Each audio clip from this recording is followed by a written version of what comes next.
Praise be Jesus Christ. In the last year or so, the media has made very well known a number of sacrilegious Holy Communions. These are instances when a politician who is openly and actively and aggressively promoting and pushing abortion goes and receives Holy Communion, isn't denied Holy Communion, and members of the hierarchy say, yup, we have no problem with that. Now, this, of course, causes an outrage among all the faithful, but especially the faithful priests and bishops. Oh, that makes us mad. Not impressed at all. Now, let's start by reading from Scripture. 1 Corinthians chapter 11, St. Paul says, after he explains the institution of the Eucharist, he says, therefore, whoever eats the bread or drinks the cup of the Lord unworthily will have to answer for the body and blood of the Lord. A person should examine himself and so eat the bread and drink the cup. For anyone who eats and drinks without discerning the body eats and drinks judgment on himself. And Paul goes on. Now, I want to share with you a Eucharistic miracle.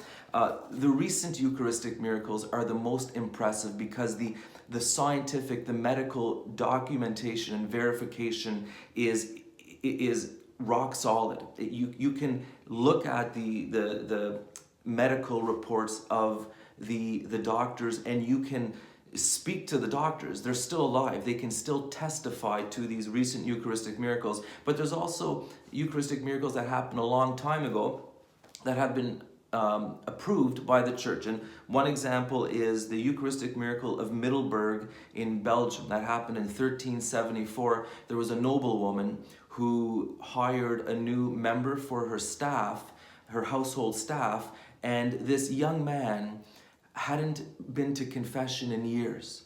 And this noblewoman was a devout, pious soul, and so during Lent she would encourage the whole household to fast, and she would invite the household to go to Mass together.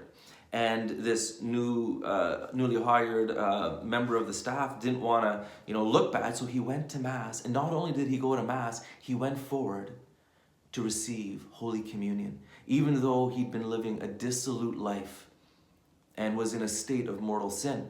And when he received the Holy Eucharist on his tongue, it says, as soon as he received the host on his tongue, it changed into bleeding flesh. At once, John, that was his name, took the host from his mouth. Blood dripped from the sacred flesh onto the cloth covering the altar rail.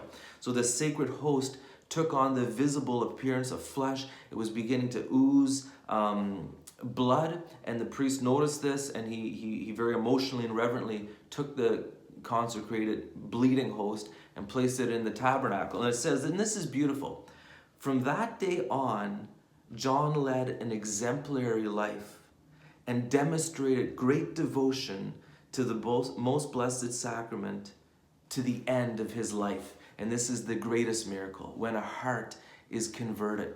And so let us once again renew our devotion, our belief in the Holy Eucharist, and also our commitment to receive the Lord in a state of grace. Viva Christore!